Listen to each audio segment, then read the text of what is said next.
Dans cette vidéo, nous allons réaliser les mouvements sur le côté gauche. Il est important de réaliser les mouvements également sur le côté droit pour avoir une pratique qui soit bien symétrique. Pour commencer, installez-vous confortablement sur votre tapis, en posture tailleur, à genoux, une posture qui est confortable pour vous. N'hésitez pas à utiliser une brique, un coussin, un bolster pour bien détendre le bassin et être la plus confortable possible.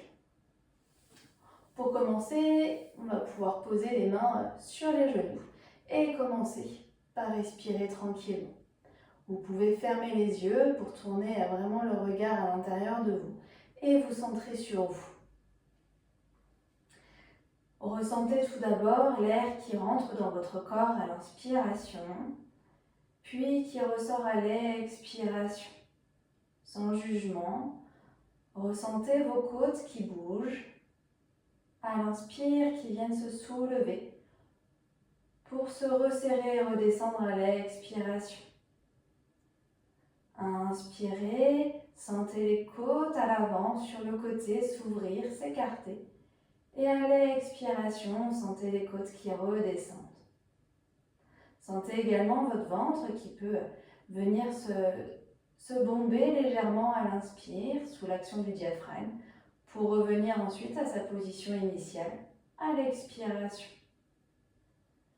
Essayez maintenant de rentrer dans une respiration un petit peu plus consciente et respirez par le nez si cela vous est possible. Gardez une respiration toujours ample, fluide et continue. Et vous allez essayer de freiner ce flux d'air à l'arrière de la gorge par la respiration Ujjayi, la respiration victorieuse. Inspirez, freinez l'air à l'arrière de la gorge. Et expirez, freinez le flux d'air pour bien contrôler et avoir un débit constant. Essayez d'avoir une respiration où l'inspire est aussi longue que l'expire, de façon continue, ample et fluide. Vous allez pour cela pouvoir pianoter sur le bout des doigts. Pianoter dans un sens sur l'inspire et pianoter sur le retour à l'expire. Sur 3 temps, 4 temps ou 5 temps, selon comment c'est confortable de votre côté. En gardant cette respiration Ujjayi, on va mettre en mouvement le corps en douceur. À l'inspiration, les mains vont monter vers le plafond, les paumes tournées l'une vers l'autre. Et à l'expiration, les paumes se tournent vers le sol et les mains reviennent se poser sur les cuisses. On inspire, on monte les mains vers le plafond, les épaules sont basses. Et à l'expiration, on étire la colonne vertébrale vers le haut et les mains se reposent tranquillement sur les genoux. Encore une fois, on inspire, on monte les mains vers le plafond. Et à l'expire, on redescend les paumes de main sur les genoux. Prochaine inspiration, c'est la main droite qui va monter au plafond. Et à l'expire, la main va venir se poser sur le genou gauche avec le buste qui tourne vers la gauche. Le menton vient se placer au-dessus de l'épaule gauche si cela est possible. Et les mains sont vraiment relâchées, détendues. Il n'y a pas de torsion, d'appui qui se fait sur la jambe gauche par la main droite. Les épaules sont basses, détendues. Et la colonne vertébrale est allongée jusqu'au sommet du crâne, comme si vous vouliez pousser vers le plafond avec le sommet de la tête. Le menton légèrement rentré et la respiration qui reste continue. Prochaine inspiration, on va pouvoir monter le bras gauche au-dessus de la tête. Et à l'expiration, amener les deux mains au milieu. Le buste revient au centre. À l'inspiration, le bras gauche monte au plafond. Et à l'expiration, les doigts vont chercher à aller vers la droite. Et les côtes gauches, elles, vont chercher à aller vers la gauche. Comme si vous vouliez éloigner au maximum le flanc gauche et le bout des doigts à gauche vers la droite. La respiration est toujours ample, fluide et continue. Les deux ischions sont dans le sol, les deux fesses bien ancrées dans le tapis, dans la brique. Les épaules sont détendues, loin des oreilles et la nuque reste toujours allongée, avec le menton légèrement rentré. Le regard est de face. Le buste ne switche pas vers le sol ni vers le plafond. Encore une respiration. Et à l'expiration, on revient au milieu. On va poser maintenant les deux mains sur les genoux et réaliser des petits cercles avec le bassin. Sentez l'appui sur le pubis, sur la fesse gauche, à l'arrière sur le coccyx et sur la fesse droite. On continue les petits cercles du bassin et on laisse la colonne vertébrale se mobiliser en douceur à partir de la mobilisation du bassin. Sur les mouvements vers l'avant, la poitrine s'ouvre, les pecs s'étirent et à l'arrière, la colonne vient s'allonger, s'enrouler. À l'avant, on ouvre la poitrine, on ressort le sternum et vers l'arrière, on enroule la colonne vertébrale. Les mains sont relâchées, les coudes détendus.